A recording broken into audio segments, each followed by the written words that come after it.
بسم اللہ الرحمن الرحیم۔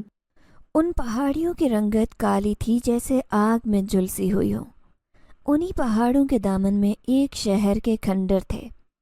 ٹوٹے ہوئے مکانوں کے بیچ جگہ جگہ انسانی ڈھانچے نظر آتے، جن کی بد نصیبی نے انہیں دفن ہونے کا موقع بھی نہیں دیا تھا۔ یہ نظارہ بہت ہی خوفناک لگ رہا تھا، لیکن شاید اسی کھنڈر کے پاس والے راستے پر جانے والے لوگوں کو اب اس کی عادت ہو چکی تھی، اسی لیے وہ اس پر دھیان دیے بغیر آگے گزر جاتے۔ انہی پہاڑیوں سے جب یہ راستہ دوسری طرف اترتا تو منظر ایک دم سے بدل جاتا۔ یہاں پر پہاڑیوں کی رنگت بھی قدرتی رنگ میں رنگی ہوئی تھی، اور ان کے دامن میں جہاں تک دیکھو وہاں تک پھول ہی پھول نظر آتے۔ شاید اسی لیے اسے پھولوں کی وادی کہا جاتا تھا۔ یہاں پر زندگی کی چہل پہل جاری تھی۔ گھروں اور آفیسز میں لوگ کام کرتے اور چلتے پھرتے دکھائی دیتے، لیکن یہاں پر وہ بڑی سی سفید عمارت ایک ہی تھی، جس کی چھت پر مڈھیر سے ٹیک لگائے وہ ایک لڑکی کھڑی رو رہی تھی۔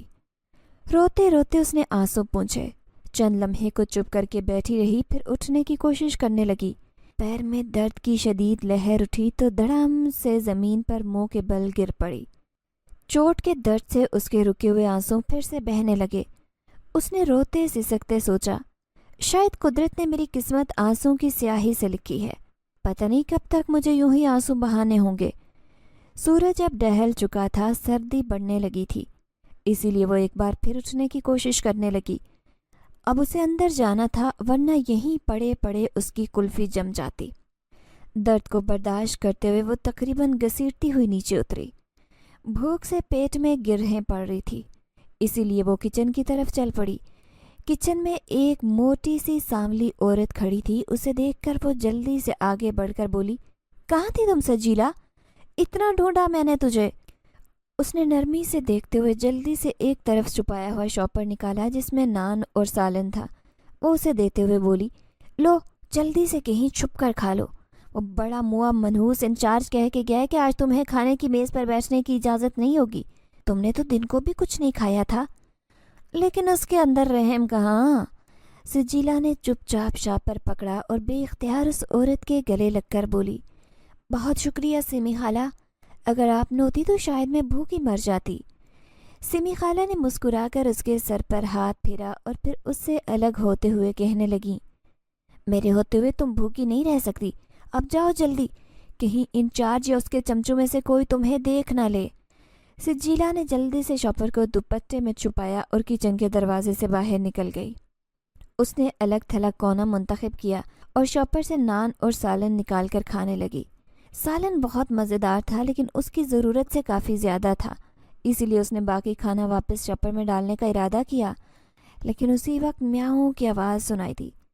سجیلا نے مڑ کر دیکھا تو ایک سفید بلی بیٹھی اسے بڑی معصومیت سے دیکھ رہی تھی۔ سجیلا نے مسکرا کر اسے دیکھا اور شاپر سے نان باہر نکال کر اس کے آگے رکھ دیے۔ وہ شاید کئی دن سے بھوکی تھی، اسی لیے بڑی بے تابی سے کھانے لگی۔ اسی وقت اسے ایک آہٹ سنائی دی تو اس نے گھبرا کر چونک کر دیکھا، لیکن پھر سیمی خالہ کو دیکھ کر پرسکون ہو گئی۔ سیمی خالہ اس کے سامنے ہی بیٹھ گئی تو اس نے کہا، خالہ ایک آپ ہی ہیں جو مجھے بہت اپنی اپنی سی لگتی ہیں۔ سیمی خالہ نے پیار سے کہا، مجھے بھی تم بالکل اپنی بیٹی جیسی لگتی ہو، تم سے زیادہ پیاری اور اچھی لڑکی میں نے کہیں نہیں دیکھی۔ سجیلا ایک دم اداس ہوتے ہوئے بولی، لیکن باقی سب تو مجھ سے نفرت کرتے ہیں، انہیں لگتا ہے کہ میں منحوس ہوں۔ میرے خاندان والوں نے بھی مجھے اسی لیے یہاں پھینک دیا تھا، کیونکہ میں نے ہی اپنے ماں باپ اور بھائی کی جان لے لی۔ سیمی خالہ نے تڑپ کر اسے اپنے ساتھ لگاتے ہوئے کہا، بکواس کرتے ہیں سب، اس میں تمہارا کوئی قصور نہیں تھا، وہ سب ایسے ہی ہونا تھا، اسی لیے ہو گیا، تمہاری اس میں کوئی غلطی نہیں ہے، خود کو دوش مت دو۔ اس کے گھنے بالوں میں ہاتھ چلانے لگی۔ سجیلا اپنے آنسو روکنے کی کوشش کرتی رہی۔ کچھ دیر بعد سیمی خالہ اٹھ کر کام سے چلی گئیں۔ جاتے جاتے وہ اسے بھی سونے کے لیے جانے کی تاکید کرنا نہیں بھولی۔ سجیلا نے بلی کی طرف دیکھا، وہ اپنی بھوک مٹا چکی تھی، اسی لیے اب پیٹ کے بل بیٹھی اسے دیکھ رہی تھی۔ اسے اٹھتے ہوئے دیکھ کر وہ بھی اٹھ کھڑی ہوئی اور دھیرے سے میاؤں کی آواز نکال کر اس کے پیروں سے جسم رگڑنے لگی۔ سجیلا نے ادھر ادھر دیکھ کر یقین کر لیا کہ آس پاس کوئی نہیں ہے، پھر بلی کو اٹھا لیا اور اپنے دوپٹے میں چھپا کر احتیاط سے چلتی ہوئی اپنے کمرے تک آ گئی۔ یتیم خانے میں بلی یا کتا پالنا منع تھا، لیکن سجیلا کو پرواہ نہیں تھی۔ وہ ویسے ہی ایک باغی فطرت کی مالک تھی، اور سمی خالہ کے سوا کسی نے اسے کبھی آنسو بہاتے ہوئے نہیں دیکھا تھا۔ نہ ہی اس نے دوسروں کی طرف یتیم خانے کے انچارج کے بنائے ہوئے اصولوں پر عمل کیا تھا۔ اس نے سب کی نفرت سہی تھی، اب اس کے لیے ہر لمحہ اس کی نظروں میں جیسے آگ بھڑک رہی ہوتی تھی۔ اپنے بستر پر لیٹتے ہوئے اسے بچپن کا وہ واقعہ یاد آ گیا۔ اس وقت اس کی عمر کوئی 12-13 برس تھی۔ یتیم خانے کے لان میں ایک چھوٹا سا حصہ بچوں کے کھیلنے کودنے کے لیے بھی تھا۔ اس دن سارے بچے وہاں کھیل رہے تھے جب سجیلا ایک طرف خاموشی سے جھولے لے رہی تھی۔ اس کو بچے اپنے ساتھ کھیلنے نہیں دیتے تھے، وہ چپ چاپ بس انہیں دیکھ رہی تھی۔ جب ہی جھولا اونچا ہوا، اچانک ہی اس کا توازن بگڑا اور وہ دھم سے زمین کے بل گر پڑی۔ یوں گرنے سے اس کو اچھی خاصی چوٹ لگی۔ ناک تو یوں دکھ رہی تھی جیسے ٹوٹ گئی ہو۔ سب بچے ہنسنے اور اس کا مذاق اڑانے لگے۔ سجیلا کو ان بچوں سے زیادہ اس جھولے پر شدید غصہ آیا، اسی کی وجہ سے وہ گری تھی۔ اس نے غصے سے اسے لات مارتے ہوئے کہا، آگ میں جل جاؤ۔ اور پھر جو ہوا وہ اتنا انوکھا، عجیب اور ناقابل یقین تھا کہ سب ہکا بکا رہ گئے۔ پل بھر میں جھولے کو آگ نے گھیر لیا۔ آگ اس جھولے کو یوں جلا رہی تھی جیسے سوکھی لکڑی پر کسی نے پیٹرول چھڑک کر آگ لگا دی ہو۔ صرف چند لمحے میں جھولا جل کر راکھ ہو گیا۔ اس دن کے بعد جو اکا دکا بچے اس کے ساتھ کھیلتے بھی تھے، وہ بھی اس سے دور بھاگنے کی کوشش کرنے لگے۔ اس طرح اس کا بچپن مزید اکیلا ہو گیا۔ سجیلا نے سر جھٹک کر ان سوچوں سے اپنا پیچھا چھڑا کر آنکھیں موند لی۔ کچھ ہی دیر میں اسے بھی گہری نیند نے اپنی آغوش میں لے لیا۔ وہ ایک عجیب سی جگہ پر کھڑی تھی، اس کے چاروں طرف بڑے بڑے پہاڑ تھے، اور جہاں وہ کھڑی تھی وہ شاید کسی زمانے میں کوئی بہت ہی آباد بستی رہی ہوگی، لیکن اس وقت وہ صرف ایک کھنڈر بن چکی تھی۔ لیکن سجیلا کو جس بات نے پریشان کیا تھا وہ کھنڈر نہیں بلکہ ان کھنڈروں سے ملنے والے ڈھانچے تھے۔ جگہ جگہ انسانی ڈھانچوں کے ہجوم پڑے تھے، جیسے وہ سب ایک ساتھ وہاں سے بھاگ رہے ہوں، لیکن موت نے ایک دم انہیں دبوچ لیا ہو۔ فضا میں جلے ہوئے گوشت کی بو بھی محسوس ہوئی۔ سجیلا نے آس پاس دور تک نظر دوڑائی، مگر وہاں اس کے سوا کوئی اور زندہ انسان نہیں تھا۔ وہ آہستہ آہستہ آگے بڑھنے لگی، ان ڈھانچوں کے بیچ بچ بچا کر گزرنے لگی۔ کھنڈروں کی دوسری طرف ایک قلعے جیسی بڑی سی عمارت تھی جس کا دروازہ ٹوٹا ہوا تھا۔ سجیلا کو کوئی اندیکھی طاقت کھینچ رہی تھی کہ وہ وہاں جائے، اور وہ جا رہی تھی۔ اچانک ہی کسی نے اس کا بازو پکڑ لیا جیسے اسے روک رہا ہو، لیکن اس کے آس پاس تو کوئی بھی نہیں تھا۔ اس نے پھر سے اس ٹوٹے ہوئے دروازے کو دیکھا جس سے وہ اب تھوڑی سی دور رہ گئی تھی۔ اب وہ دروازے پر جو اس نے دیکھا تھا اس کی روح فنا ہو گئی۔ وہاں پر ایک دیو جیسے لمبے چوڑے جسم والی ایک مخلوق کھڑی تھی۔ اس کی شکل بہت بھیانک تھی، یہ پتہ ہی نہیں چل رہا تھا کہ وہ انسان ہے یا کچھ اور، لیکن اس کی بٹن جیسی گول گول آنکھیں واضح نظر آ رہی تھی۔ اس عجیب مخلوق نے سجیلا کو دیکھتے ہی وحشیانہ انداز میں ناچنا شروع کر دیا۔ جیسے جیسے وہ ناچ رہا تھا ویسے ویسے سجیلا پر مدہوشی سے چھا رہی تھی۔ وہ اپنے حواس گم کر رہی تھی۔ اس کے بازو پر کسی کے ہاتھ کا دباؤ اب بھی باقی تھا۔ اس نے پھر سے اسے زور سے پیچھے کھینچا۔ ایک دم سے وہ پیچھے گری، پیر کسی چیز سے ٹکرایا تو اس میں درد کی شدید لہر اٹھی۔ اس نے کراہتے ہوئے آنکھیں کھول دی۔ اس کے بازو پر کسی کے ہاتھ کا دباؤ اب بھی باقی تھا۔ اس نے سر اٹھا کر ادھر ادھر دیکھا، وہ یتیم خانے کے فرش پر اپنے بستر میں سوئی ہوئی تھی۔ یعنی اس نے جو کچھ دیکھا تھا وہ ایک خواب تھا، حقیقت نہیں۔ لیکن پھر اس نے اپنے بازو کو دیکھا جو کسی کی نادیدہ گرفت میں تھا، اور تب اسے وہی سفید بلی نظر آئی۔ اس نے اس کے بازو پر اپنا اگلا پاؤں رکھا ہوا تھا اور اس پر جھک کر اس نے بڑے غور سے اس کو وہ دیکھ رہی تھی۔ سجیلا کا دل بری طرح سے دھڑکا، کیونکہ بلی کے رکھے ہوئے پیر کی جگہ ہی اسے انسانی ہاتھ محسوس ہو رہا تھا۔ بلی کی آنکھوں میں بہت تیز چمک تھی، اور دیکھتے ہی دیکھتے بلی نے اسے مسکرا کر دیکھا۔ سجیلا نے اسے یوں مسکراتے ہوئے دیکھا تو خوفزدہ ہوئی۔ اس نے بازو کھینچ کر زور سے جھٹکا دیا، اور جھٹکے سے بلی اچھل کر پاس سوئی ہوئی ایک لڑکی کے اوپر جا گری۔ اچانک ہی بلی کے گرنے سے وہ لڑکی چیختی ہوئی اٹھ بیٹھی، اس کے چیختے دیکھ کر بلی بھی چلا کر دوسرے بستر پر چڑھ گئی۔ یوں سارے کمرے میں ایک ہنگامہ سا مچ گیا۔ بلی بوکھلا کر ایک سے دوسرے بستر پر دوڑ رہی تھی، پھر نیچے جا کر چھپ گئی۔ لڑکیوں کی چیخ و پکار سن کر یتیم خانے کی وارڈن بھی ہانپتی کانپتی پہنچ گئی اور پھر انچارج بھی آ گیا۔ بلی کی تلاش شروع کی گئی اور پھر کسی کونے سے وہ ایک دم سے چھلانگ لگا کر باہر نکلی اور انچارج کی ناک پر بھی کھرونچ مار کر باہر بھاگی۔ انچارج تکلیف سے بلبلا اٹھی اور لڑکیوں کو برا بلا کہنے لگی۔ اس ساری سنجیدہ صورتحال کے باوجود سجیلا کو ہنسی آ گئی، جس نے اسے بڑی مشکل سے چھپایا۔ لڑکیوں کی بھی اچھی خاصی ڈانٹ ڈپٹ ہوئی کہ صرف ایک بلی کی وجہ سے یوں چیخیں مارنے کی کیا ضرورت تھی۔ اس کے بعد سبھی واپس ہو گئی، لیکن سجیلا کی آنکھوں سے نیند کوسوں دور تھی۔ اس نے شکر منایا کہ کسی کو پتہ نہیں چلا کہ بلی کو اندر لے کر وہی آئی تھی، ورنہ پھر جو اس کی درگت بنتی اسے سوچ کر اسے جھرجھری آ گئی۔ لیکن کیا وہ بلی ہی تھی؟ سجیلا نے سوچا، کیا وہ سچ مچ میں بلی تھی؟ اس کی آنکھوں کی چمک اور اس کی آنکھیں، اس کے پنجے کی گرفت انسانوں جیسی کیوں تھی؟ سجیلا کا دماغ بری طرح سے الجھ کر رہ گیا۔ رات بھر وہ اسی ادھیڑ پن میں رہی۔ صبح کو وہ کچھ دیر یوں ہی ادھر ادھر پھرتی رہی، پھر اپنے ذمے لگایا سارا کام کاج کر کے جب وہ فارغ ہوئی تو دوپہر ہو چکی تھی۔ سمی خالہ نے اسے آج دوپہر کا کھانا چھپا کر نہیں دیا تھا، کیونکہ اصول کے مطابق انچارج اس کا کھانا ایک دن سے زیادہ نہیں بند کر سکتا تھا۔ اسی لیے آج وہ پرسکون سے سمی خالہ کے پاس بیٹھی کچن میں کھانا کھا رہی تھی، اور وہ پیار سے اسے کہہ رہی تھی، سجو ایسی حرکتیں کیوں کرتی ہے کہ انچارج کو غصہ آ جاتا ہے؟ اب دیکھ تو نے آج سب کام ٹھیک کیے تو انہوں نے بھی کچھ نہیں کہا، ورنہ آج پھر کل والی صورتحال ہی ہوتی۔ لیکن سجیلا نے روز کے برعکس آج اس بات میں کوئی دلچسپی نہیں لی، ورنہ اسے انچارج کا برا بلا کہنے کا موقع چاہیے ہوتا تھا، لیکن آج وہ بالکل چپ تھی۔ کچھ دیر بعد سمی خالہ نے بھی نوٹ کر لیا اور پوچھا، کیا بات ہے سجو، کیا ہوا ہے؟ سجیلا نے کہا، خالہ آپ کو پتہ ہے رات کو ہمارے کمرے میں بلی آ گئی تھی۔ سمی خالہ نے بے پرواہی سے کہا، ہاں مجھے فری نے بتایا تھا، لیکن اس میں کون سی نئی بات ہے؟ بلیاں تو گھومتی رہتی ہیں ادھر ادھر، آ گئی ہوگی کھڑکی کھلی دیکھ کر۔ سجیلا نے پہلے تو ادھر ادھر دیکھ کر یقین کیا کہ ان کی بات اور کوئی نہیں سن رہا، پھر بولی، نہیں خالہ، وہ بلی خود سے نہیں آئی تھی، مجھے اچھی لگی تھی اسی لیے اسے لے کر آئی تھی، لیکن وہ بلی نہیں تھی، وہ کچھ اور تھا۔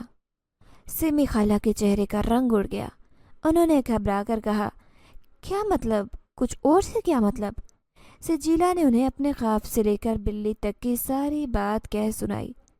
سمی خالہ تو یوں بیٹھی تھی گویا کاٹو تو بدن میں لہو نہیں۔ سجیلا کو ان کی حالت دیکھ کر ڈر لگنے لگا۔ اس نے انہیں جھنجھوڑ کر رکھ دیا، پھر پانی کا گلاس پلایا تو سمی خالہ کچھ سنبھلی ہوئی نظر آئی۔ پھر انہوں نے ایک دم سے سجیلا کو دیکھتے ہوئے کہا، سجو بیٹی، اگر مجھ سے محبت کرتی ہو تو میری ایک بات ضرور ماننا، رات ہونے کے بعد کمرے سے باہر مت نکلنا، چاہے کچھ بھی ہو، تمہیں کچھ بھی دکھائی دے لیکن باہر مت نکلنا۔ سجیلا نے الجھ کر کہا، لیکن کیوں خالہ، ایسا کیا ہے؟ مجھے ایسا خواب کیوں دکھائی دیتا ہے؟ یہ سب کیوں ہوتا ہے میرے ساتھ؟ کچھ تو بتائیں۔ سمی خالہ نے کہا، بیٹا تجھے وقت آنے پر سب پتہ چل جائے گا، پر ابھی تیرے لیے یہ سب کچھ جاننا ٹھیک نہیں ہے، بس میری بات ماننا۔ سجیلا نے بے دلی سے ہاں کہہ دیا، لیکن اس کے دماغ میں ابھی بھی طوفان برپا تھا۔ اگلے دن انچارج نے 17 برس سے زیادہ عمر کی لڑکیوں کو تہہ خانے کے پرانے والے حصے میں شفٹ کر دیا۔ یہ یہاں کا رول تھا، بچوں اور جوان ہونے والی لڑکیوں کو الگ الگ عمارتوں میں رکھا جاتا۔ سجیلا کی عمر بھی چونکہ 20 سال تھی، اسی لیے اسے بھی ان کے ساتھ جانا پڑا۔ پہلے تو سارا دن سامان سیٹ کرنے میں لگ گیا۔ اگلے دن ذرا فرصت ملی تو وہ ادھر ادھر کا راؤنڈ مارنے کے لیے نکل کھڑی ہوئی۔ اس سے پہلے اسے یہاں آنے کا موقع ہی نہیں ملا تھا، اسی لیے اس نے آج کے دن ساری عمارت کو دیکھنے کا ارادہ کر لیا۔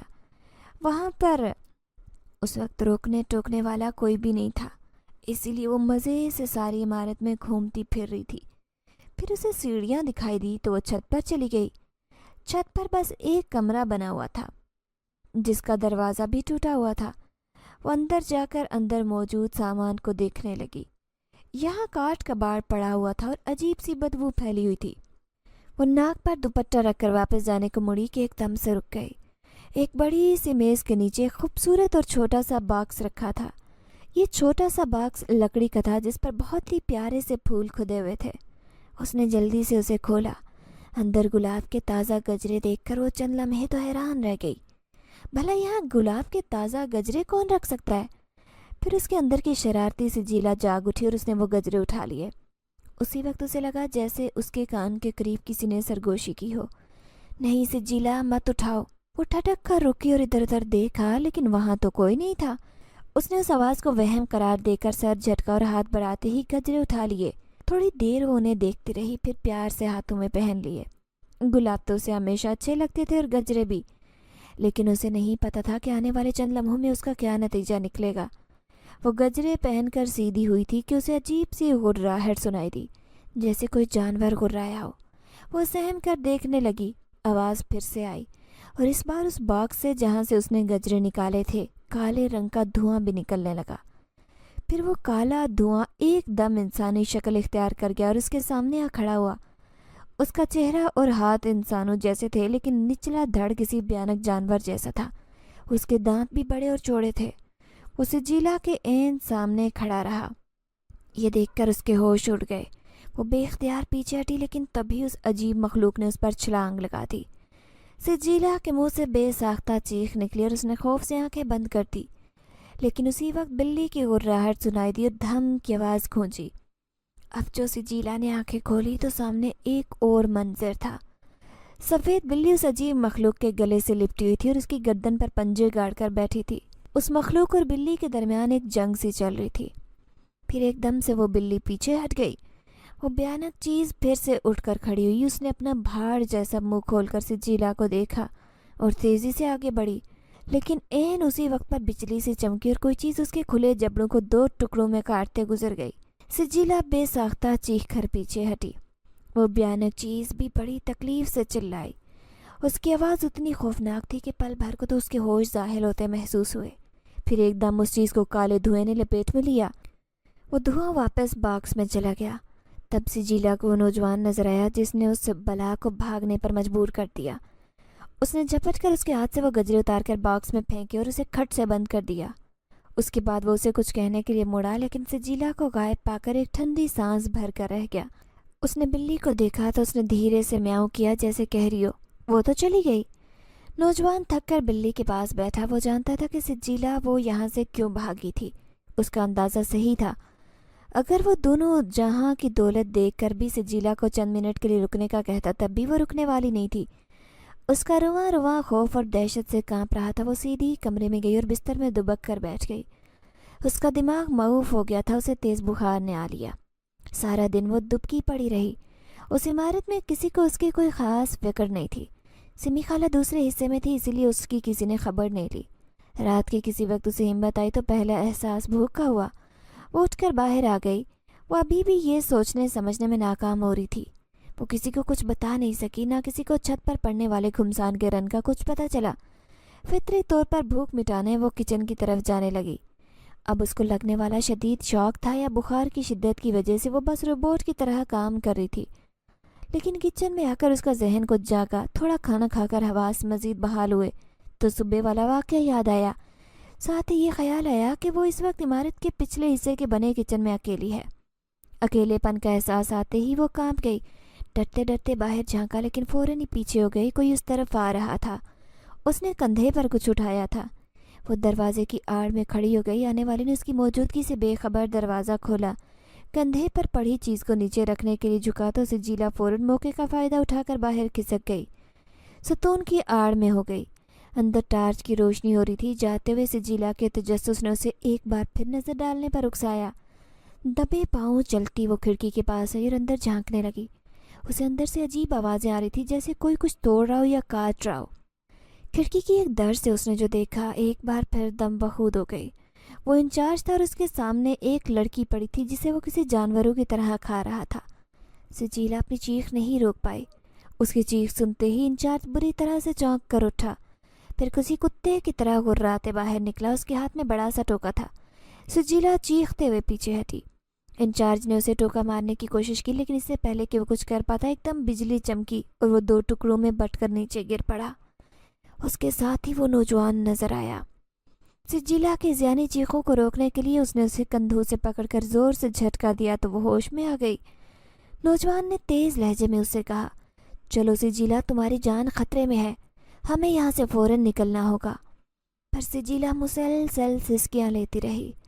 اس بار نوجوان نے اسے زیادہ سختی سے جھنجھوڑا، تب وہ بنا کچھ کہے پیچھے چلنے لگی۔ وہ دونوں تیزی سے دوسری عمارت کی طرف چل دیے جہاں سمی خالہ رہتی تھی۔ سفید بلی ان کے آگے دوڑ رہی تھی۔ سجیلا کی چیخوں کی وجہ سے تقریباً سارے لوگ جاگ چکے تھے۔ زور سے باتوں کی آوازیں آ رہی تھی۔ سمی خالہ بھی کمرے سے نکلتی دکھائی دی۔ ان دونوں کو خاص طور پر اس لڑکے کو دیکھ کر ٹھٹک کر رک گئی۔ تم یہاں کیسے؟ انہوں نے گھبرائے ہوئے انداز میں پوچھا۔ لڑکے نے کہا، وقت آ گیا، ہمیں جلد یہاں سے نکلنا ہے اور اسے کسی محفوظ مقام پر پہنچانا ہے، وہ کبھی بھی آ سکتے ہیں۔ سمی کا چہرہ سفید پڑ گیا، لیکن پھر اس نے بجلی کی تیزی سے کمرے میں گھس کر پوٹلی اٹھائی اور تیزی سے سب باہر نکل گئے۔ باہر 2 گھوڑے کھڑے تھے، ایک پر سمی خالہ اور سجیلا کو سوار کروا کر دوسرے گھوڑے پر وہ نوجوان بلی کو گود میں لیے بیٹھ گیا۔ سمی خالہ نے گھوڑے کو ایڑ لگائی اور سر پر گھوڑا بھاگنے لگا۔ نوجوان کا گھوڑا ان سے چند قدم پیچھے تھا اور اس کے ہاتھ میں اب کوئی ہتھیار جیسی چیز بھی تھی۔ وہ پشت سے ان کی حفاظت کر رہا تھا۔ وہ پتہ نہیں کتنی دیر یوں ہی گھوڑے دوڑاتے رہے۔ شہر کتنا پیچھے رہ گیا، وہ پہاڑیاں بھی پیچھے رہ گئی۔ اب وہ ایک کھنڈر جیسے علاقے سے گزرنے لگے۔ سجیلا نے آنکھیں پھاڑ کر دیکھا تو یہ وہی جگہ تھی جو اس نے خواب میں دیکھی تھی۔ تو کیا وہ خواب سچ تھا؟ سمی خالہ نے گھوڑا روکا تو لڑکے نے بھی روکا۔ اس نے سہارا دے کر سجیلا کو نیچے اتارا اور وہ دونوں پہاڑی کے سائے میں کچھ دیر سستانے کے لیے بیٹھ گئے۔ سجیلا اب تک چپ تھی، لیکن اب اس کے دماغ میں سوالوں کے طوفان نے ہلچل مچا دی۔ وہ سمی خالہ سے بولی، خالہ، یہ سب کیا ہے؟ وہاں یتیم خانے میں جو ہوا وہ سب کیا تھا؟ اور یہ کون ہے؟ ہم لوگ وہاں سے کیوں بھاگے؟ کیا آپ اب بھی کچھ نہیں بتائیں گی؟ سمی خالہ نے پتھر سے ٹیک لگا کر بیٹھتے ہوئے کہا، ہاں بیٹا، اب وقت آ گیا ہے کہ تم سب جان لو۔ یہ شہر جس کا نام زہران ہے اور جس کے یتیم خانے میں تم پلی ہو، آج سے 2 سال پہلے تک بہت آباد تھا۔ یہ شہر 7 پہاڑیوں پر آباد تھا۔ یہ ہر معاملے میں آگے تھا کیونکہ یہاں صرف انسان ہی نہیں، جنات بھی رہتے تھے۔ سجیلا چونک کر بولی، کیا جنات؟ سمی خالہ نے کہا، ہاں، جنات کی وہ مخلوق جو کسی کو دکھائی نہیں دیتی سوائے ان کے جن کے سامنے یہ اپنے آپ کو ظاہر کریں۔ تو زہران انسان اور جنات دونوں ہی یہاں اس میں رہتے تھے۔ دونوں کے درمیان بہت تعلقات اور دوستی تھی۔ دونوں کو ایک دوسرے سے کوئی مسئلہ نہیں تھا۔ اگر کبھی کوئی چھوٹی بڑی بات ہو بھی جاتی تو اسے فوراً سلجھایا جاتا، اس لیے کبھی کوئی سنجیدہ جھگڑا نہیں ہوا۔ لیکن جس طرح اچھو کے ساتھ برے بھی ہوتے، اسی طرح یہاں بھی ہوا۔ کچھ جنات اور انسانوں نے مل کر سارے شہر کو قابو میں کرنے کی کوشش شروع کر دی۔ وہ ہر کسی پر حکم چلانا چاہتے تھے، لیکن زہران کے آزاد لوگوں کو کسی کی حکومت قبول نہیں تھی۔ وہ بھی شیطانی فطرت رکھنے والے انسانوں اور جنات کی حکومت قبول کرنے کا تو سوال ہی پیدا نہیں ہوتا تھا۔ اسی لیے انہوں نے اپنے قابل لوگوں کی ایک جماعت بنائی۔ ان پرجوش اور ذہین زہرانی نوجوانوں نے ان کے ساتھ لڑائی لڑی اور انہیں شیرانی کی 7 پہاڑیوں سے باہر دھکیلا۔ وہ اس کھنڈر کے پار قلعے میں قید کر لیے گئے، جہاں کچھ مر گئے اور باقی بھاگ نکلے۔ بھاگنے والوں نے اپنے ساتھیوں کا انتقام لینے کے لیے کچھ جادو اور سائنس کے زور سے انوکھی مخلوق بنا دی۔ دراصل وہ آدھے انسان اور آدھے جنات کا خون تھا۔ لوگ انہیں وینڈیگو کہہ کر بلانے لگے۔ یہ وینڈیگو اوپری آدھے دھڑ سے انسان ہوتے اور ان کا نچلا دھڑ کسی جانور جیسا ہوتا۔ یہ جنات سے زیادہ طاقتور ہوتے ہیں اور انسانوں سے بھی زیادہ عیار اور چلاک ہوتے ہیں۔ وہ بہت خون خوار ہوتے ہیں۔ ان کا خاص شکار عورت اور بچے ہوتے ہیں۔ وقت گزرنے کے ساتھ ان کی تعداد بڑھتی گئی اور انہیں مارنا مشکل بلکہ ناممکن بنتا چلا گیا، کیونکہ ان کے پاس کوئی ہتھیار اثر نہیں کرتا تھا۔ وہ اپنی وحشت کے بلبوتے پر آدھے زہران پر راج کرنے لگے۔ انسان اور جنات میں سے کچھ ان کا شکار بن گئے اور باقی نے بھاگ کر جان بچائی۔ شیرانی کی ان 7 پہاڑیوں میں صرف 2 پہاڑیوں میں آبادی رہ گئی، ایک زہران اور دوسری کالی پہاڑی جہاں ہم بیٹھے۔ لیکن آخرکار زہرانی ٹیم نے ان کا توڑ تلاش کر لیا اور ایسی خاص تلواریں بنائی جو وینڈیگو کے جادو کا مقابلہ کر سکتی۔ ایک بار پھر بھیانک جنگ لڑی گئی۔ یہ کھنڈر جو تم دیکھ رہی ہو، یہاں موجود ساری آبادی ان کے جادو کا شکار بن کر جھلس کر رہ گئی۔ زہرانی ٹیم نے ان کو مار بگایا۔ ان کے سردار جو کہ ایک جن تھا، ان کو ایک باکس میں قید کر لیا گیا اس کے ساتھ ہی اس کی ساری طاقت ختم ہو گئی، لیکن زہران لگ بھگ اجڑ کر رہ گیا۔ ساری آبادی بس اسی شہر میں سمٹ کر رہ گئی۔ سمی سانس لینے کے لیے رکی تو سجیلا نے کچھ اکتاہٹ سے کہا، لیکن اس کہانی کا آج سے کیا تعلق؟ سمی نے کہا، تعلق تو بہت گہرا ہے سجو، کیونکہ جس شخص کو اس باکس میں بند کیا تھا اور جس نے وہ تلواریں ایجاد کی تھی وہ شخص تمہارا پردادا تھا۔ اسی لیے اس جن کو اس لیے نہیں مارا گیا کیونکہ اسے اپنے علم سے پتہ چل گیا تھا کہ وہ اس کے ہاتھوں نہیں مرے گا، بلکہ اس کے خاندان کا ہی کوئی فرد اسے مار دے گا، اسی لیے اسے قید کر لیا۔ اس کے بعد وہ سب کے لیے ہیرو بن گیا، کیونکہ وہ وینڈیگو کے سردار کو پکڑنا کوئی آسان کام نہیں تھا۔ لوگ انہیں اور ان کے خاندان کو بہت عزت دینے لگے۔ اس کے بعد ان کے بیٹے نے ان کی جگہ سنبھالی اور اس کے بعد اس کی اولاد نے۔ تمہارا خاندان کئی پشتوں تک ایک عالم خاندان کی حیثیت سے جانا جاتا رہا۔ جب تمہارے باپ نے سب سنبھالا تبھی ایک بار پھر وینڈیگو واپس آئے، لیکن اس بار انہوں نے ایک بڑی زبردست چال چلی۔ اس سے پہلے وینڈیگو اپنی الگ جسامت کی وجہ سے دور سے پہچانے جاتے، لیکن اس بار جب وہ آئے تو بالکل عام انسانوں جیسے نظر آئے۔ وہ سر سے پاؤں تک بالکل کسی عام آدمی جیسے تھے، لیکن مکاری اور خونخواری میں وہ وینڈیگو سے بھی 4 ہاتھ آگے، اسی لیے انہیں وینڈین کے لفظ سے جانا جانے لگا۔ وہ بڑی آسانی سے انسانوں سے مل جل کر رہنے لگے، لیکن انہوں نے بڑی چالاکی سے خود کو چھپا کر رکھا۔ پھر بھی کچھ تک تمہارا باپ پہنچ گیا اور انہیں سزائیں دے کر ختم کر لیا۔ پھر تمہاری پیدائش ہوئی۔ جب تم پیدا ہونے والی تھی تو زہرانی ٹیم کے لوگوں نے تمہارے باپ سے مل کر کہا کہ اسے بچے کو جنم نہیں لینا چاہیے، کیونکہ ان کی پیش گوئی اور علم کے مطابق تمہاری پیدائش سے تمہارے گھر والوں کی جان کو خطرہ تھا۔ تمہارے دادا نے برسوں پہلے یہ بتایا تھا کہ ان کے گھر میں ایک ایسا بچہ پیدا ہوگا جو اگر ان کے گھر میں ہی رہا تو وینڈیگو پھر سے راج کریں گے، لیکن تمہارے باپ نے ایسی کسی بکواس کو ماننے سے انکار کر دیا، کیونکہ انہیں اپنے علم پر ناز تھا اور انہیں وہ پیش گوئی یاد تھی جو ان کے پردادا نے کی تھی کہ وینڈیگو کے سردار کو میری نسل سے ہی کوئی ختم کرے گا۔ اس لیے وہ اپنے کسی بھی بچے کو زہران کی خاطر قربان کرنے کو تیار نہیں تھے۔ خیر، انہوں نے زہرانیوں کو مطمئن کر کے بھیج دیا کہ تم ان کے گھر میں پلتی بڑھتی رہیں، لیکن جب تم 5 سال کی ہوئی تو ایک ایکسیڈنٹ میں تمہاری ماں اور باپ اور بڑا بھائی مارے گئے۔ وہ تمہارے لیے کسی چیز کو حاصل کرنے جا رہے تھے کہ ان کی کار کھائی میں گر گئی۔ تمہارے ماں باپ کے بے جان لاشیں تو بڑی تلاش اور جستجو کے بعد مل گئے، لیکن تمہارے بھائی کا کچھ پتہ نہیں چلا۔ اسے بہت ڈھونڈا گیا، لیکن سوائے اس کے پہنے ہوئے کپڑوں کے چند دھبوں اور ایک جوتے کے اور کچھ نہیں مل سکا۔ کھائی آگے جا کر دریا سے مل جاتی ہے، اسی لیے وہ یہی سمجھا کہ دریا میں گرا اور شاید مر گیا، کیونکہ اگر وہ زندہ ہوتا تو یقیناً لوٹ آتا۔ اس وقت وہ 15 سال کا تھا۔ اس وقت تم اپنے چچا کے گھر تھی، اس لیے بچ گئی، لیکن چچا کی نفرت کا شکار بننے سے نہیں بچ سکی۔ وہ اپنے بھائی سے پاگلوں کی طرح پیار کرتا ہے، اسی لیے تمہیں منحوس سمجھنے لگا، کیونکہ وہ تمہیں اس موت کا ذمہ دار سمجھتا تھا۔ تمہاری جان نہیں لے سکا، لیکن تمہیں اپنے گھر سے ضرور محروم کر دیا۔ ایک وہی کیا سارا شہر تم سے نفرت کرتا تھا، کیونکہ تم ان کے ہیرو کی موت کی ذمہ دار تھی۔ اور پھر آتا ہے میرا یعنی تمہاری سیمی خالہ کا ذکر۔ میں زہرانی ٹیم کے افراد میں سے ہوں، اس لیے میں یتیم خانے میں نوکری کے بہانے رہنے لگی تاکہ تمہارا خیال رکھوں اور حفاظت کروں۔ سجیلا اب تک سانس روکے یہ سن رہی تھی اور ساتھ ہی اس کے دل پر ایک بوجھ بڑھتا جا رہا تھا۔ اس نے اداسی سے کہا، آپ نے میری حفاظت کیوں کی؟ ٹھیک ہی تو کہتے ہیں سب، شاید میری ان کے ہاں پیدائش نے ہی ان کی جان لی، اگر وہ کہیں نہ جاتے تو آج زندہ ہوتے۔ سمی خالہ نے پوری اسرار انداز میں مسکرا کر جھک کر اس کے قریب ہو کر کہا، نہیں میری جان، سب کی سوچ غلط ہے، کیونکہ وہ حقیقت صرف چند لوگ جانتے ہیں، جو مجھے اور چند زہرانیوں کو ہی پتہ ہے، لیکن ہم میں سے کسی نے انہیں کچھ نہیں بتایا، ورنہ اس وقت شاید وہ سب تمہارے قدموں میں پڑے ہوتے۔ سجیلا نے حیرانی سے پوچھا، کون سی حقیقت، اور آپ نے کیوں چھپائی؟ لیکن سمی خالہ نے کوئی جواب نہیں دیا اور خاموشی سے اٹھ کھڑی ہوئی۔ سجیلا انہیں منتظر نظروں سے دیکھنے لگی۔ سمی خالہ اسے کچھ فاصلے پر کھڑی ہوئی اور پیچھے راستے کو دیکھنے لگی۔ تھوڑی دیر بعد وہ پلٹی تو ان کے چہرے کے تاثرات بدل چکے تھے۔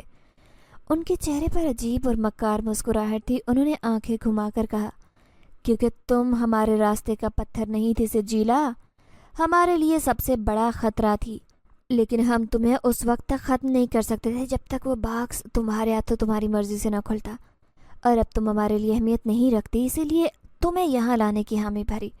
نوجوان بھی اٹھ کھڑا ہوا، وہ بھی حیرت سے اسے دیکھ رہا تھا۔ سجیلا تو حیرت اور دکھ کے مارے آنکھ تک نہیں چپک پا رہی تھی۔ نوجوان نے کہا، یہ غداری ہے سمی، تم ایسا نہیں کر سکتی، یہ زہران کے ساتھ دھوکہ ہے۔ سمی خالہ نے کہکا لگایا اور کہا، اگر یہ دھوکہ ہے تو یہ دھوکہ تو میں بہت پہلے کر چکی ہوں۔ ملکیار، مجھے اب اس سے کوئی فرق نہیں پڑتا۔ اسی وقت کرراہٹوں کی آواز سنائی دی۔ ملکیار نے اوپر دیکھا، چٹان کے اوپر ونڈیگو پہنچ چکے تھے۔ شہر کی طرف آنے والے راستے پر بھی سرپٹ گھوڑے دوڑتے آ رہے تھے اور کچھ ونجین کھنڈروں کی طرف سے بھی مکاری کے کہکے لگاتے آ رہے تھے۔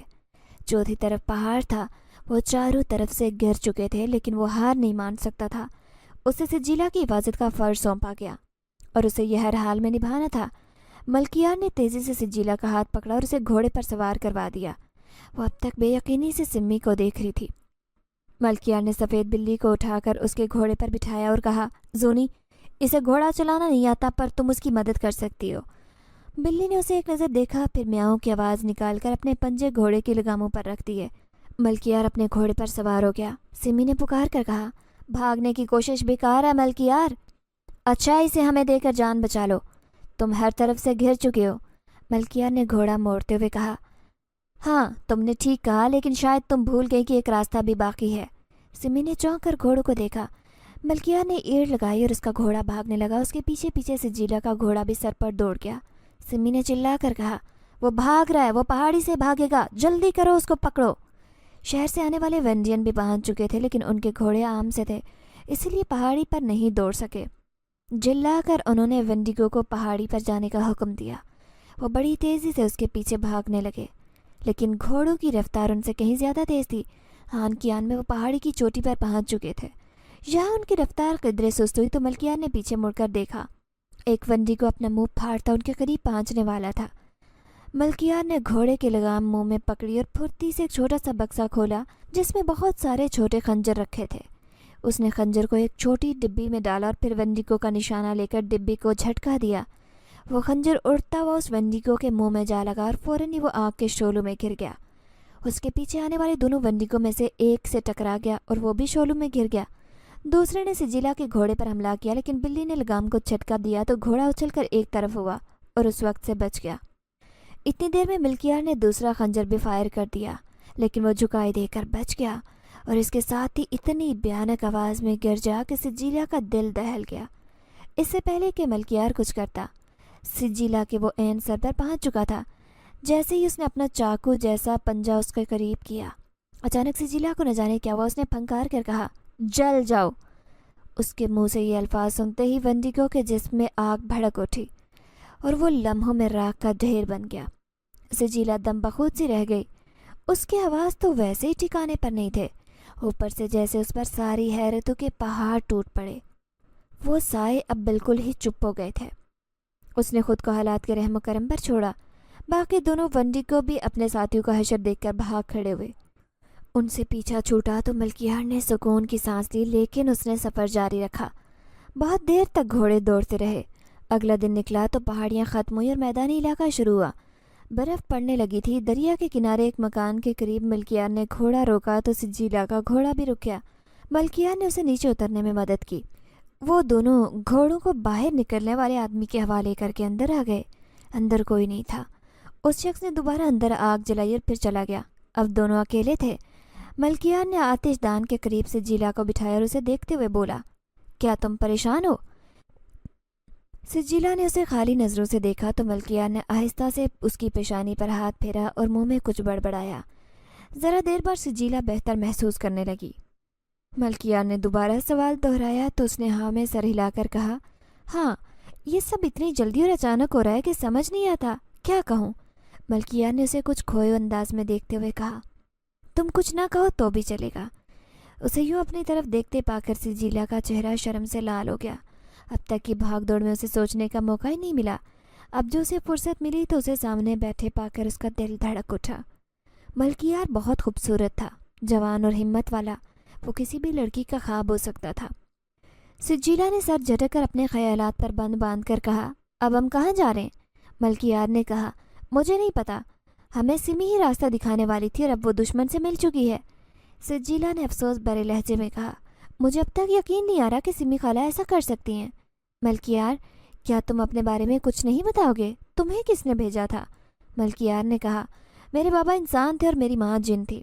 میرے بابا کی موت کے بعد میں اپنے ننیال میں پلا بڑھا۔ میرے اندر جناتی طاقتیں ہیں لیکن میں دوسرے جنات کی طرح غائب نہیں ہو سکتا یا اڑ نہیں سکتا۔ میرے بابا زہرانی ٹیم کے ممبر تھے، میری ماں نے مجھے بھی اس میں شامل کر دیا، وہ میری تربیت کرتی رہی۔ سمی میری ماں کی دوست تھی، بلکہ یوں کہنا چاہیے کہ وہ دونوں ہی تمہاری ماں کی سہیلیاں تھیں۔ وہ تینوں ایک دوسرے سے ہر بات کیا کرتی۔ جب تمہارے خلاف سب اکٹھے ہوئے تو میری ماں اور سمی کو زہرانی ٹیم نے تمہاری حفاظت کے لیے مقرر کیا۔ زہرانی ٹیم کے خاص ممبر جانتے تھے کہ تم ہی اس پیش گوئی کا حصہ ہو جو برسوں پہلے کی گئی تھی۔ کچھ دن پہلے ماں نے مجھے اس کام کے لیے مقرر کیا اور قسمت سے میں بر وقت پہنچ گیا، ورنہ اس بلا نے تو تمہارا کام تمام ہی کر دیا تھا۔ تم کوئی عام لڑکی نہیں ہو سجیلا، تمہارے اندر بھی خاص صلاحیتیں ہیں، جیسے کہ تم صرف زبان سے کسی کو جلنے کا حکم دو تو وہ فوراً جل کر راکھ بن جاتی ہے۔ سجیلا نے سمجھتے ہوئے کہا، یعنی مجھے اب اپنی اس صلاحیت کو کام میں لانا ہوگا؟ ملکیار نے کہا، ہاں بالکل۔ وہ اسے بتانے لگا کہ وہ اپنی صلاحیت کو کیسے استعمال کر سکتی ہے۔ وہ دن انہوں نے وہیں گزارا۔ اگلے دن شام تک وہ آدمی واپس آیا اور اس کے پاس کوئی اچھی خبر نہیں تھی۔ سمی کی غداری کی وجہ سے زہرانی ٹیم کے لگ بھگ خاص افراد سارے پکڑے گئے اور مارے جا چکے تھے۔ اس کی باتیں سن کر وہ دونوں ہی پریشان ہوئے۔ ملکیار نے اس آدمی سے کہا، اسماعیل بابا، اب ہمیں کیا کرنا چاہیے؟ اسماعیل بابا خاموشی سے سجیلا کے سامنے بیٹھ کے اور آنکھیں بند کر کے کچھ پڑھنے لگا۔ تھوڑی دیر بعد سجیلا کو کہا، سجیلا بیٹا، اب ساری ذمہ داری تمہارے اور ملکیار کے کندھوں پر ہے۔ تمہیں ان کے سردار کو مارنا ہوگا، پھر سب ٹھیک ہوگا۔ ان کے سردار کو مارنے کے لیے تمہیں جو چاہیے وہ تمہیں تمہارے گھر میں ہی مل جائے گا۔ سجیلا نے کہا، مطلب اس یتیم خانے میں؟ اسماعیل نے کہا، نہیں سجیلا، گھر سے مطلب تمہارا اپنا آبائی گھر، جہاں سے تمہارے چچا نے تمہیں نکالا تھا، میں اسی گھر کی بات کر رہا ہوں۔ سجیلا کی آنکھوں میں آنسو آ گئے، اس نے تو ایک جھلک تک نہیں دیکھی تھی۔ اسماعیل بابا نے ان دونوں کو تفصیل سے بتایا کہ انہیں وہاں کیسے جانا ہے، کیا کرنا ہے۔ تھوڑی دیر بعد وہ دونوں شہر کی طرف جا رہے تھے۔ انہیں پکڑے جانے کا ڈر نہیں تھا کیونکہ اسماعیل بابا نے انہیں اور ان کے گھوڑوں کو ایک خاص قسم کا شربت پلایا تھا جس سے وقتی طور پر شکل بدل جاتی ہے، اسی لیے انہیں شہر میں داخل ہونے میں کوئی خاص مشکل نہیں ہوئی۔ جلد ہی وہ اس گھر تک پہنچے جو گھر سجیلا کے باپ کا تھا۔ یہ ذرا دوسری آبادی سے ہٹ کر ایک بڑی سی چار دیواری کے اندر تھا۔ آس پاس خاموشی تھی۔ وہ قریب آئے تو دروازہ کھلا ہوا دیکھ کر، اس کے قریب ایک شخص گرا ہوا دیکھ کر وہ چونک گئے۔ ملکیار نے اسے سیدھا کیا۔ اس کا حشر دیکھ کر سجیلا کو ابکائی آئی۔ اس کا چہرہ، سینہ اور پیٹ ادھڑا اور کھایا ہوا تھا۔ ملکیار نے اسے پھر سے پلٹ دیا تو وہ کھڑا ہوتے ہوئے بولا، یہ وینڈیگو کا کام ہے۔ اس نے تلوار نکالی کہ کہیں اندر کسی وینڈیگو سے ملاقات نہ ہو جائے۔ وہ احتیاط سے چلتے اندر آ گئے۔ یہاں بھی جگہ جگہ بے جان ادکھائے جسم پڑے تھے۔ لان کو پار کر کے وہ اندر چلے گئے۔ اندر داخل ہوتے ہی ٹھڑک گئے۔ دروازے کی اوٹ میں ایک زخمی شخص ابھی زندہ تھا مگر زخموں کی شدت سے کراہ رہا تھا۔ ملکیار نے اسے غور سے دیکھا، پھر بولا، ارے یہ تو تمہارے چچا ہیں سجیلا۔ سجیلا جلدی سے ان کے پاس بیٹھی، ان کا سر گود میں لے کر پانی پلانے لگی۔ اس شخص نے آنکھیں کھولی اور سجیلا کو دیکھتے ہی اس کی آنکھیں آنسو سے بھر گئی۔ اس نے کہا، مجھے معاف کر دو بیٹی، میں نے تم سے تمہارا گھر چھینا، تمہارا حق چھینا، لیکن میں کیا کرتا؟ اس نے مجھے مجبور کر دیا تھا۔ اگر میں یہ سب نہ کرتا تو وہ تمہیں بھی مار دیتی اور اسے بھی۔ سجیلا نے پوچھا، کس نے؟ اور میرے علاوہ اور کسے مارنے کی دھمکی دی تھی؟ انہوں نے کہا، سمی، وہ وینڈین تھی، لیکن آخری وقت تک اس نے یہ بات سب زہرانیوں سے چھپائے رکھی۔ اس نے کبھی کسی کی جان نہیں لی تھی، اسی لیے کوئی اس پر شک تک نہیں کر سکا۔ اس نے بھائی اور بھابھی کی جان لے لی، ہم سے تمہارا بھائی چھین لیا اور پھر تمہیں بھی۔ میں کسی کو کچھ نہیں بتا سکا، بس اپنے خاندان کی نسل کو لٹتے دیکھتا رہا۔ اس نے یہ سب پھر سے وینڈیگو اور وینڈین کی حکومت لانے کی خاطر کیا، اسی لیے سب سے بڑا خطرہ ہمارا خاندانی تھا۔ اس نے تم دونوں کو اپنا ہتھیار بنا لیا، لیکن تم اس کے کام نہیں آ سکی۔ مگر تمہارا بھائی اب وہ وینڈین بن چکا ہے۔ وہ آج تلوار چھیننے آیا تھا جس سے اس کے باپ نے اس شہر کی حفاظت کی تھی۔ وہ اسی لیے اسے چھیننے آیا تھا کہ کہیں اسے کوئی اسے مار نہ دے، لیکن سجیلا، وہ نہیں جانتا کہ وہ اس تلوار سے نہیں بلکہ کسی اور چیز سے مارا جائے گا۔ میں دعا کر رہا تھا کہ میرے مرنے سے پہلے کوئی زہرانی آ جائے اور میں اسے وہ راز بتا دوں جو برسوں پہلے بھائی نے بتایا تھا۔ پھر اکھڑتی سانسوں میں اس نے وہ راز انہیں بتایا اور ہمیشہ کے لیے خاموش ہو گیا۔ سجیلا نے روتے ہوئے اس کی کھلی آنکھیں بند کر دی۔ وہ اور ملکیار اندر چلے گئے۔ انہیں وہ کتاب تہہ خانے میں رکھی مل گئی اور وہ دکھی نظروں سے اس گھر کو دیکھتی باہر آ گئی۔ سجیلا کا دل بوجھل تھا۔ اس کا بھائی زندہ تھا مگر دشمنوں کی صف میں تھا۔ وہ اب وینڈین سردار تھا اور وہ سوچ رہی تھی کہ کیا یہ جاننے کے بعد بھی وہ اس کا سگا بھائی ہے؟ کیا وہ اس کی جان لے پائے گی؟ اب ان کی اگلی منزل یتیم خانہ تھی۔ لیکن وہاں پہنچتے ہی انہیں پکڑ لیا گیا۔ اس بار سمی نہیں بلکہ ایک انجان نوجوان تھا جس کی آنکھیں سجیلا کی آنکھوں جیسی تھی۔ اس کا دل دھڑکنے لگا۔ وہ لڑکا کچھ دیر اسے دیکھتا رہا، پھر اپنے بازو پھیلا کر بولا، آ جاؤ میری گڑیا، چچا نے بہت ظلم کیا ہم دونوں کو ایک دوسرے سے جدا کر کے۔ میں عازل ہوں تمہارا بھائی، میں نے اس کا حساب لے لیا ہے ان سے، اب ہم دونوں ساتھ رہیں گے اگر تم چاہو تو۔ سجیلا روتی اس کے سینے سے لگ گئی۔ وہ اس کا بھائی تھا، اس کا خون، وہ کیسے اسے دشمنی کر سکتی تھی؟ اس سے الگ ہونے کے بعد عازل نے ملکیار کو دیکھا تو ہکا بکا اسے دیکھ رہا تھا۔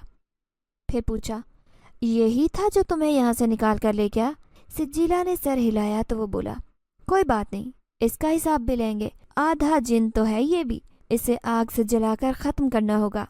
ملکیار نے چلا کر کہا، سجیلا وہ تمہیں بے وقوف بنا رہا ہے، تمہارا بھائی برسوں پہلے مر چکا ہے، اب یہ صرف ونجین ہے، ایک آدم خور، اس کی باتوں میں مت آؤ۔ لیکن سجیلا منہ موڑ کر دوسری طرف دیکھنے لگی۔ اس کے رویے سے ملکیار کو شدید دکھ ہوا، لیکن اب وہ کچھ نہیں کر سکتا تھا۔ ملکیار کو جلانے کی تیاریاں ہونے لگی۔ سجیلا عازل سے باتیں کرتی رہی، وہ بار بار اس کے ملنے پر خوشی کا اظہار کرتی۔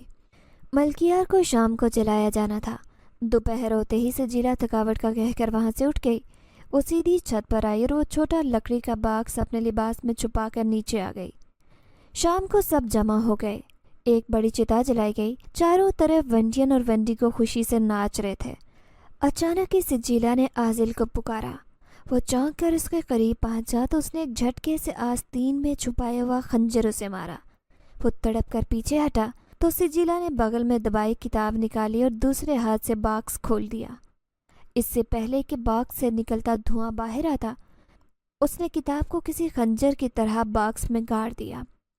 اس کے ساتھ ہی چاروں طرف چیخو پکار مچ گئی، سارے ونڈین اور ونڈیگو جلنے لگے۔ ملکیار اپنی رسیاں توڑ کر اس کے قریب پہنچا تو وہ ہاتھوں میں منہ چھپائے رو رہی تھی۔ ونڈین سہی، لیکن عازل تھا تو اس کا بھائی، اس کے مرنے پر وہ جتنے آنسو بہاتی کم تھا۔ ملکیار نے اس کو اپنے بازو میں بھر لیا، وہ اس کے سینے پر سر رکھ کر سسکنے لگی۔ باہر شہر کے لوگ سجیلا کے نام کے نعرے لگا رہے تھے، کیونکہ اسی نے ان آدم خوروں کے سردار کو مار کر ان کا خاتمہ کر دیا تھا، اور اب زہران پھر سے ایک آزاد شہر تھا۔ ناظرین، اگر آپ کو آج کی یہ کہانی اچھی لگی ہو تو ویڈیو کو لائک ضرور کریں۔ اگر آپ کو ایسی دہشت ناک، دل کو جکڑ دینے والی کہانیاں پسند ہیں تو ایسی ایک کہانی روزانہ سننے کے لیے ہمارے چینل کو سبسکرائب کریں۔ اجازت چاہتے ہیں، اللہ حافظ۔